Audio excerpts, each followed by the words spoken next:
പൂമ്പാറ്റ വളരെ സുന്ദരിയാണല്ലേ. ഒരു പൂമ്പാറ്റയെയും അച്ഛനെയും അമ്മയെയും ചേച്ചിപ്പെണ്ണിനെയും കണ്ടാലോ. ഇന്നൊരു പ്രത്യേകതയും കൂടെ ഉണ്ട്. പൂമ്പാറ്റയുടെ പിറന്നാളാണ്. നമ്മുടെ പൂമ്പാറ്റയുടെ പേര് ഋഗ്വേദ എന്നാണ്. പ്രിയപ്പെട്ട ഋഗ്വേദയ്ക്ക് ഹൃദയം നിറഞ്ഞ പിറന്നാൾ ആശംസകൾ. പിറന്നാൾ പാർട്ടി വളരെ കളർഫുള്ളായിരുന്നു. ഒത്തിരി പരിപാടികളുണ്ടായിരുന്നു. എല്ലാം തന്നെ അടിപൊളിയായിരുന്നു. കോർഡിനേഷനും പ്രോഗ്രാം മാനേജ്മെൻറ്റും സൂപ്പറായിരുന്നു.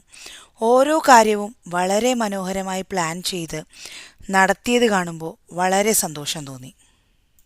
പരിപാടികൾ എന്തൊക്കെയായിരുന്നെന്നോ? ആദ്യം തന്നെ ഹൈലൈറ്റ് ഡാൻസ് ആയിരുന്നു. ഞാൻ നേരത്തെ പറഞ്ഞ പോലെ എല്ലാ പരിപാടിയും പൊളിയായിരുന്നു.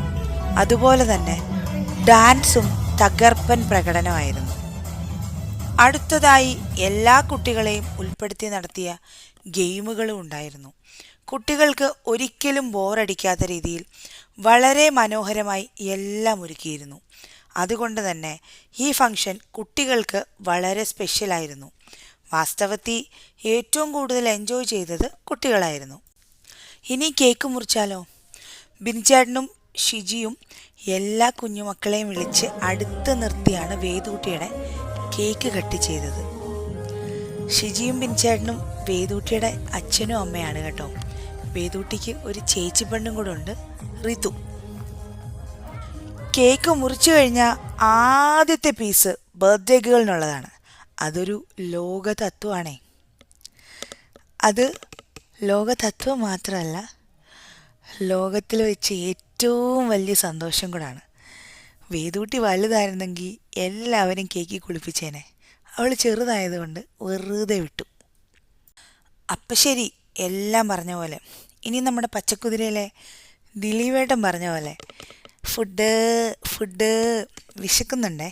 അതുകൊണ്ടാണ്, ഒന്നും തോന്നരുത്. ഒരു ഫങ്ഷനൊക്കെ ആകുമ്പോൾ കുറച്ച് നാട്ടു വർത്തമാനവും പിന്നെ കുറച്ച് ഫുഡ് മുഖ്യമാണ് ബിഗിലേ. ഈ ബർത്ത്ഡേ ഫംഗ്ഷൻ നടന്നത് അലൈനിലെ സിമ്പിൾ ഇന്ത്യൻ റെസ്റ്റോറൻറ്റിലായിരുന്നു. പേര് പോലെ തന്നെ സിമ്പിളായിരുന്നില്ല, അതുക്കും മേലെ ഒരു ഹോംലി ഫീലും ഡെലീഷ്യസ് ടേസ്റ്റും. ഇനിയും കലാശക്കൊട്ടാണേ. മ്യൂസിക് ബാൻഡിലെ ചേട്ടന്മാർ പാട്ട് പാടുന്നു. ആ പാട്ട് കേട്ട് നമ്മുടെ കുട്ടിപ്പട്ടാളങ്ങളെല്ലാം കൂടെ തകർത്ത് ഡാൻസ് കളിക്കുന്നു. അപ്പോൾ ഇനി ഒരിക്കൽ കൂടെ നമ്മുടെ ബ്യൂട്ടിഫുൾ ബട്ടർഫ്ലൈക്ക് happy birthday. Thank you so much.